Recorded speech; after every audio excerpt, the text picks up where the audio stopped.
Welcome back to Monday Musings, a casual conversation about culture and theology. I'm Justin Ely. And I'm Daniel Chen. We're just a couple guys talking about some stuff. The stuff that we're talking about today is a new series we're starting on forgiveness. Something we all need, something our society is really struggling with. And so we want to speak into that. I have recently read Tim Keller's book, Forgive, Why Should I and How Can I? It's a great book, and we're going to be using that book throughout this series as kind of our launching point in a conversation. Yeah, I think this idea of forgiveness is super important because not only is our culture lacking in forgiveness, I would guess that most Christians also aren't great at forgiveness. It's not an easy thing. It's not. Like, it's easy to forgive if someone like bumps you on the street, but for like deep rooted issues that people have hurt you in the past, have we actually forgiven? And we'll probably tell some stories along with this podcast, but there was something that happened to me 5 years ago that I was like, no, I definitely have forgiven people. And this one incident made me realize maybe I've never actually really had to forgive someone before. Wow. And learning what forgiveness actually was paradigm shifting for me, even as a believer. I was a believer for many years at that point, and it was kind of a blind spot. I thought I was forgiving people, and it turns out I just never really have at least on the depth that I experienced. Wow. Yeah, that's good. And I'm sure many of us have stories like that. So yeah, we're going to get into it. Hopefully this will be a helpful series, very practical for all of us. But before we begin, we have our life hack of the month. What you got, Daniel? So my hack of the month is, I don't know about you, but a lot of my tools now are electric tools. Is that the same for you? Or do you have a lot of gas powered stuff still? I got a lot of, it's all electric. Actually, all my neighbors have gas powered blowers, and It's so annoying because they're so loud. Man, but they blow like 10 times so harder, much stronger. I know. But yeah, so I had an electric blower with a 40-watt battery, and recently the battery stopped working, right? It became defective. Okay. And those batteries cost anywhere between like $90 and $160. Yeah, which is expensive. More than the blower. Yeah. And I found out that most of the time when it says that the batteries are defective, they're actually not defective at all. What has happened is that the charge has run too low, and there's like a failsafe on the charger that won't charge the battery when the charge in the battery has dropped below a certain point. And so all you need to do is reset the battery, and it keeps working. And you just have to buy like a special drill bit. And so instead of buying a new $115 battery, I bought an $8 drill bit set, and I reset the battery myself. And it's going to save, like, honestly, we have so many electric tools. This is going to save us like thousands of dollars over the course of like 20 years. Man, because those batteries are so expensive. Well done. So so know that if your like electric battery, whether it's DeWalt or Ryobi or Ryobi, I don't know how you say it, don't throw those batteries out yet. I believe it's Ryobi. That's the most natural way to read it, I think. Yes.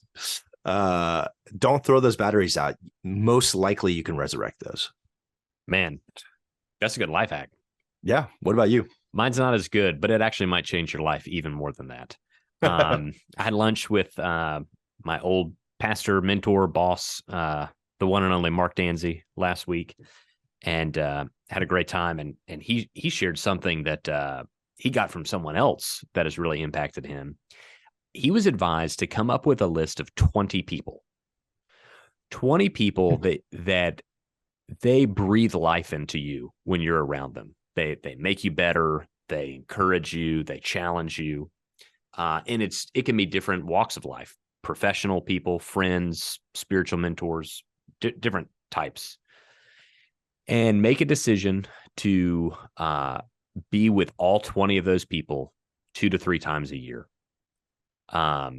which feels like a tall task in many ways, but he was saying the idea is like you're hurt if you don't get with these people in your life. So be intentional about coming out with people that have made a difference and that you want to be impacted by, and then make a conscious decision to get lunch with them a couple times a year. So I'm chewing on, who are my 20 and how could that, help me in the long run develop as a husband, a pastor, a person, all these different things. So get a list. That's my life hack. That's great advice. Has it been hard for you to get 20? 20 is a lot. 20 is a lot. Yeah. I haven't actually sat down and started writing. But yeah, I'm worried I'll struggle to get there. Maybe you build up to it. Yeah. And I have a feeling like Tim Keller's not going to reply to my email to be one of my 20. So I don't know what to do. Maybe I'll ask John Piper, yeah, probably won't reply either. So, but I mean, our podcast is international. So maybe Piper listens to us while he jogs. I don't know, How crazy would that be? That would just be nuts. Both that he would listen to us and that he jogs. Does he? Do you know he does jog? Yes, that's crazy. I think that's a pretty regular thing of his. And plays basketball. No way. Wouldn't have expected that, huh? He's just like throwing down dunks on some folks. Wax people. Yeah. So there you go. All right, so we are going to talk kind of as an introduction to forgiveness this week. And again, we're using Tim Keller's book, Forgive, How Should I and How Can I? And in chapter 1, he gives a nice 3-point sermon that is also alliterated. So 10 points to Tim Keller as though he needed it.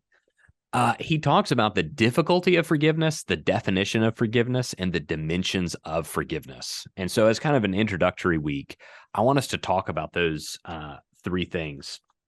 But on the difficulty of forgiveness, our culture really has issue with forgiveness.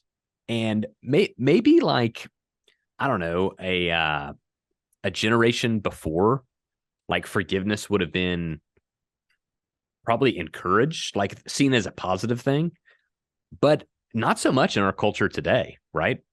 Yeah. I think something I've noticed in general is we have moved from, like, in our increasingly postmodern world, and then specifically in the US, increasingly individualistic society.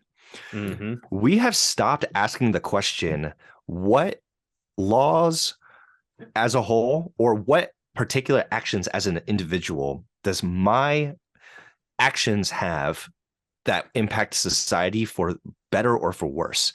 Yeah. People only ask, what do I want now for me? Yeah. Like, just as we all are acting as if we're the only people who matter in society. Like, I know that's a generalization, but I think you're right. I think in the previous generations, and out of necessity, 150 years ago plus, right? It's a necessity. You ask the question, how do I help my society? What is good for society? But because of like the wealth that we live in and the comfort that we can live in, we start to turn in on ourselves and say, no, what's good for me? And you know what? Forgiveness is good for society, but it is incredibly difficult for the individual. Yeah. And I think a lot of ways, it's just easy not to forgive. And so what if I don't care about how this affects society, good or bad, and it only is it easy for me or not? Yeah, of course, we're just going to pick what is easy for me. I think that is where we've kind of headed. Yeah, and he talks in the book about how I'll just read a couple quotes. This is on page 31. He says, modern culture teaches us that our primary concern is to demand respect and affirmation of our own identity. In this, it mirrors the desire of respect and honor that drove pagan culture centuries ago. People today are encouraged to respond with outrage to even the slightest offense as was true in older societies. However, the difference today is this: modern therapy sees individuals as being oppressed and controlled by society's expectations, roles, and structures. Greater honor and virtue are assigned to people the more they have been victimized and subjected by society or others in power. The further down the existing social ladder one is, the greater honor is possible. Ironically, then, we have developed a shame and honor culture of victimhood. And in this shame and honor culture, forgiveness takes away your victimhood status, and you don't want to do that. So you want to hold on to wrongs that have been done to you. And I think our society today says, to forgive is to not allow justice to be done to someone that's wronged you. Yeah. In another, he quoted someone from the New York Times. I can't find it right now, unfortunately. He said, basically, we've created a culture filled with the need for vengeance, but with no model for forgiveness. Yeah. So we're like perpetually angry and perpetually upset at everything. That's what cancel culture is, right? Yeah. That's like the academic words to describe cancel culture. Right. I think it was like something like a culture that constantly demands atonement but can't forgive. Yeah. He quotes Alan Jacobs. He says this: when a society rejects the Christian account of who we are, it doesn't become less moralistic, but far more so, because it contains an inchoate sense of justice, but has no means of offering and receiving forgiveness.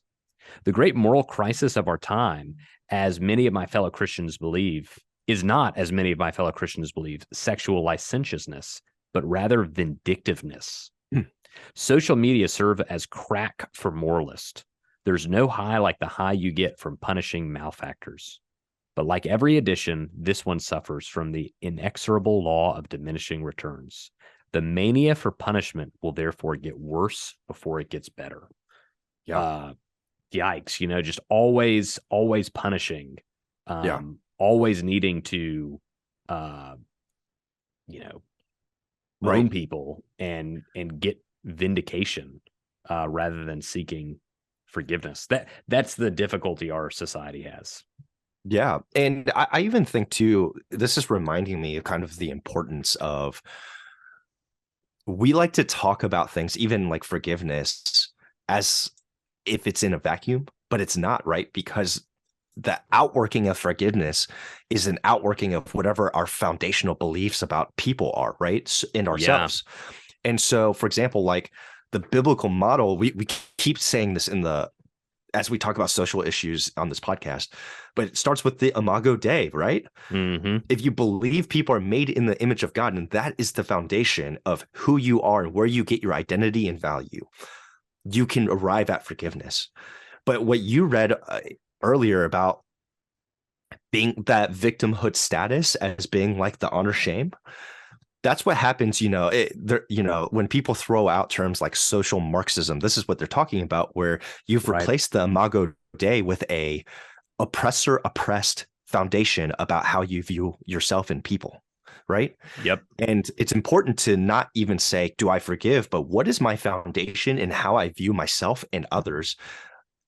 Do I get my value and worth as people created in God? Or have I slowly adopted a modern cultural view of who people are, both in seeing yourself as kind of oppressed oppressor, or victim status, or whatever term Keller used in his book? It's pretty interesting to think about. Yeah, it is. And in our difficulty with forgiveness, since we have kind of moved past like a Christian culture, Keller says that we have adopted 3 approaches to forgiveness in our secular society. So the first he calls cheap grace. He says the non-conditional forgiveness model, in which all the emphasis is on the victim being therapeutically liberated from anger. Confrontation with the perpetrator may be involved, but only if and to the degree that it helps with the victim's inner healing, which is the only real concern.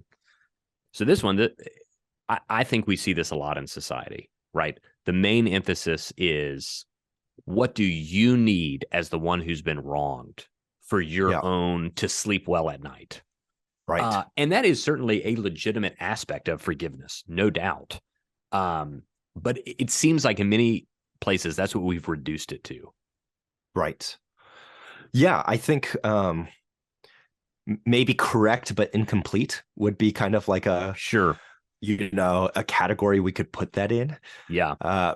Because we're going to get to the definition, but as we look to Jesus, the ultimate forgiver, that's not the sole only motivation of his forgiveness for us, right?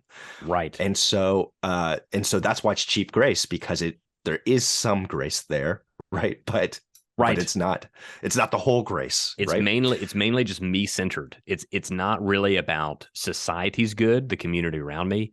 It's not about even the perpetrator's good. Like, right. Because confronting someone is a loving thing to help move them in alignment with the truth. But this model says that's not really important. They're not important. It's only you and your feelings. Yes. And it even takes out it takes out like the you moving towards God. This is still you moving towards yourself. Absolutely. Right? Yep, yeah. That's well said. The second model he calls the little grace model. He says the transactional forgiveness model, in which all the emphasis is on the perpetrator meriting forgiveness. The victim gives up anger only if the wrongdoer earns it through extensive acts of repentance and reparation. So, yeah, I mean, you better jump through the hoops. You better, I'm gonna make you really perform so I can feel good about. I'm gonna make you atone for what you did. That's the little grace model. I think you see that a lot of times in like really unhealthy marriages, honestly. Like when you're keeping score. Yeah. Yeah. And you're like, okay, well, you better prove to me that you're really sorry. Yeah. This is really, this really just continues the cycle of bitterness instead of ending it. It does, because I think there's two problems I see with that. The first is like, if someone has to earn your forgiveness, then you're not forgiving them because they've paid it. Right. It's like, if you forgive someone of their debt, hey, if Justin, you owe me $100 and I'll only forgive you of your debt when you pay me $100. I didn't forgive you of the debt. You paid for the debt. Right. There's actually no forgiveness on my end. Right. You actually made atonement. Yeah.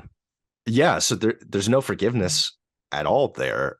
But then, secondly, like you said, even if they paid it, do you really feel like you'll be able to, like, quote unquote, let that go? Right. That's why the cycle of bitterness continues, is because if you owe me $100, Justin, in my mind, you actually owe me $1,000. Yep. And then so I make you pay $1,000, and then what do you say? Well, that's not fair. Mm-hmm. Now you owe me $900, and then the cycle goes on and on and on and on. Right. Yeah. Well said. So, and then the third model in our secular culture, he calls the no grace model, the no forgiveness model, in which forgiveness is abandoned completely in favor of the pursuit of justice for the victim.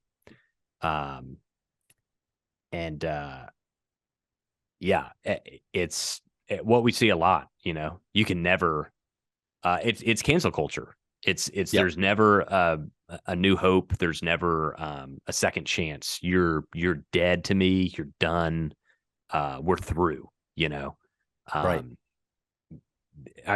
That is social media. Social media is the no grace model. It is. It's brutal. It is. There's like, have you, I'm not really on Twitter, but have you ever seen forgiveness on Twitter? Like, I'm honest question, where like people have a conversation back and forth and it ends with forgiveness. You know what? I saw it one time. I've gotten off Twitter on and off like 15 times. And every time I get on, I get sucked into these just horribly negative, just vortexes. And then I'm like, why am I on this, trash heap? And then I get off, and then the addiction comes back and I get back on. But one time I did see, only once, someone like own up to something they did wrong, and someone on the other side like commend them for it. But I mean, that's the extreme exception. I mean, it's all just dunk on each other, hate each other, cancel each other. It's brutal. Yeah, I remember. I think I told you the story, right? Where during the Super Bowl, a reporter said to Jalen Hurts, "Hey, I was one of the reporters who did not believe in you at the beginning of the season. I just wanted to publicly acknowledge that I was wrong and to say sorry. And I'm like proud of you. Good job." Yeah. And you know how the social media reacted? Destroyed They them. destroyed the reporter. Yeah. Like, Jalen doesn't need to forgive this guy, all this stuff. And that's where it was eye opening. Yeah. I was like, wow, what a man to own up to his mistake and Yep. to apologize and to say sorry and to seek forgiveness. And the Mm-hmm. world said, dunked on him. Nope. You know what I mean? Yeah. That's so true. I mean, And it's you know, we were talking about this beforehand too. And we need to get off social media, and parents, we got to make sure our kids, this next generation, is not on social media, at least yeah, not in the, early and not, years. yeah, not in the early years, and not the amount people are like. The more and more I'm like, none of my kids, I'm not letting any of them, as long as I can help it, have social media until they leave the house, probably. So It's really destructive. It it is is. really destructive. Um, but Keller says cheap grace, little grace, and no grace all fall short, and they contrast with what he calls the costly grace model of forgiveness given in the Bible. And so that kind of brings us to the definition of forgiveness. And Keller defines it by talking or teaching from Matthew 18:23 to 35. It's a parable. I'll just read it for us. He says, "Therefore, the kingdom of heaven may be compared to a king who wished to settle accounts with his servants. When he began to settle, one was brought to him who owed him 10,000 talents. And since he could not pay, the master ordered him to be sold, with his wife and children and all that he had, and payment to be made. So the servant fell on his knees, imploring him, 'Have patience with me. I will pay you everything.' And out of pity for him, the master of that servant released him and forgave him the debt. But when the same servant went out, he found one of his fellow servants who owed him 100 denarii. And seizing him, he began to choke him, saying, 'Pay what you owe.'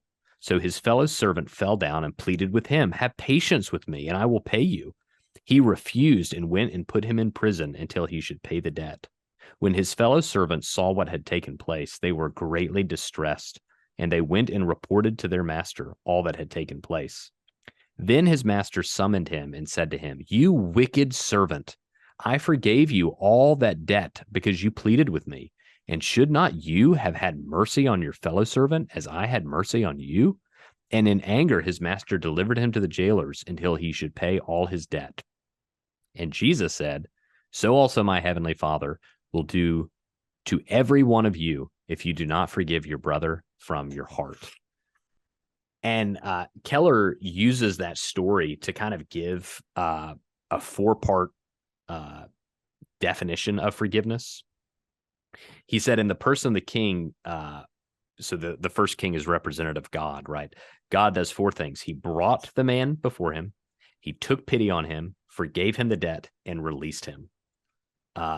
So first, he took pity on him.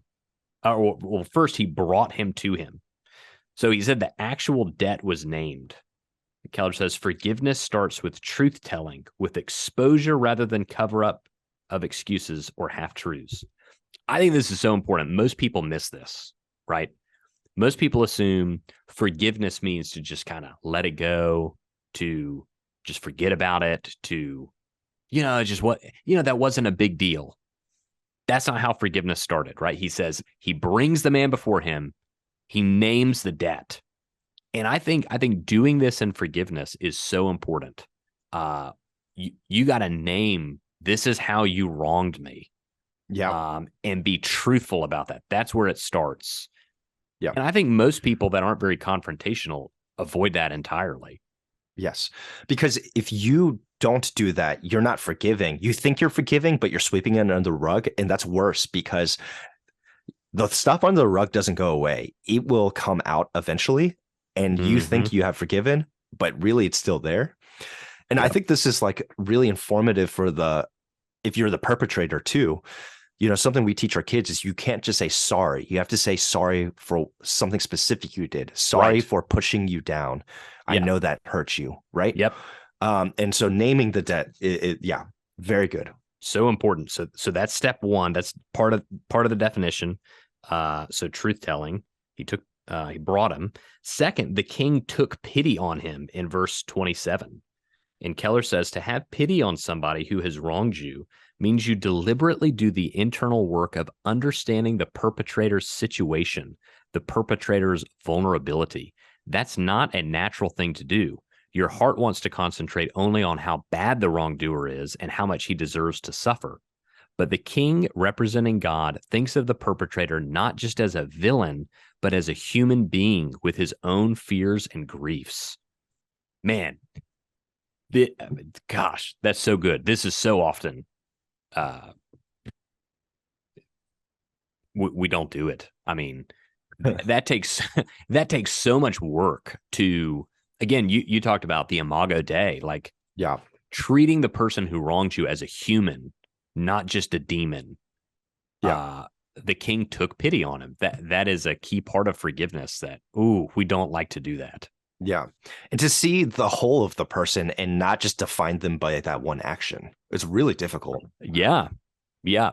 People are complex image bearers of God who have gone through their Yeah. own suffering and their own sin, and yeah, we like to kind of caricature them. But to forgive, part of forgiveness is understanding where they're coming from. Take pity on them. Third part of the definition, he says, is to cancel the debt, which he says is the very heart of forgiveness. When the king forgave the debt, it means he absorbed the loss himself.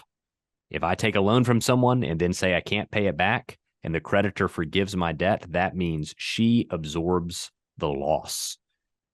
And that is for canceling the debt involves, the groveling and the repayment that you should have to do to get right with me again.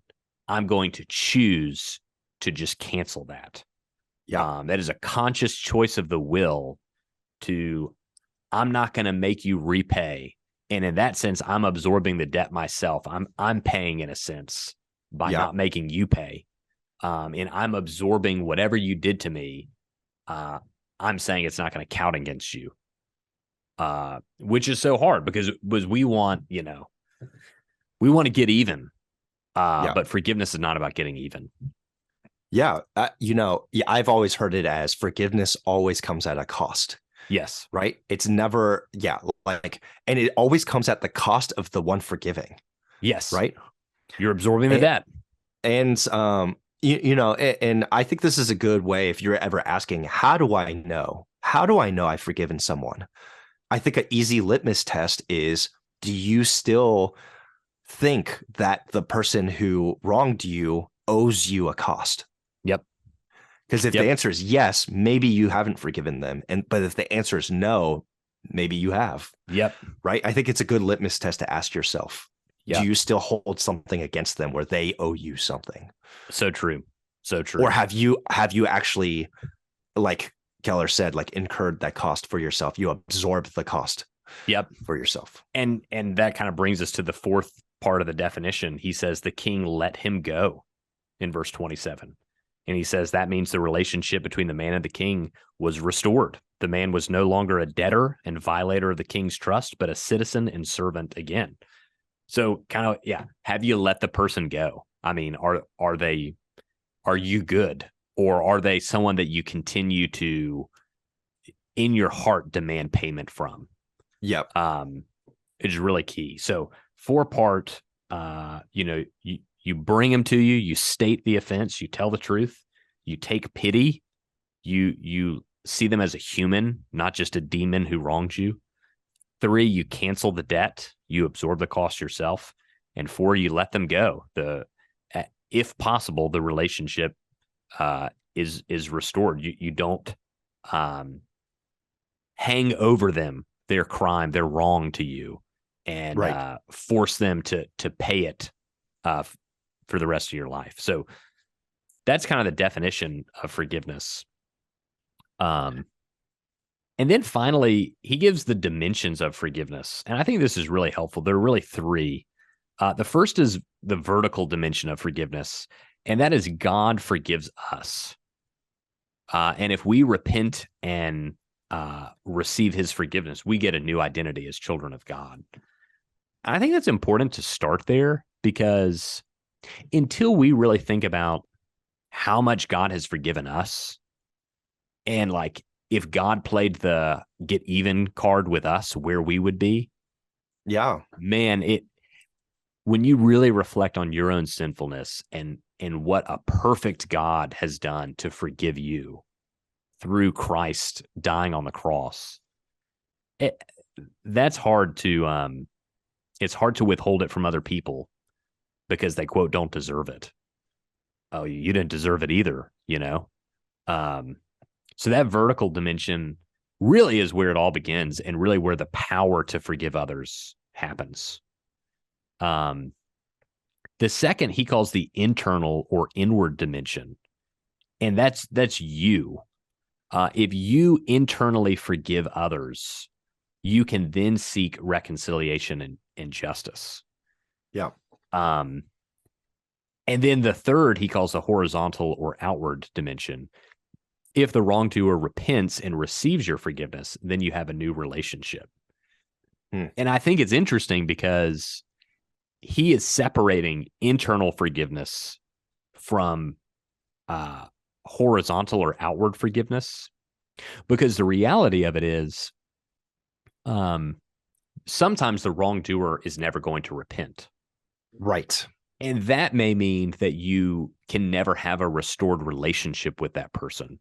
So right. in that sense, the reconciliation isn't possible if they're unwilling to repent, but you can still internally forgive them. You can have forgiveness in your heart, even if the relationship is never restored. And we'll get to more of this later, some things are so heinous.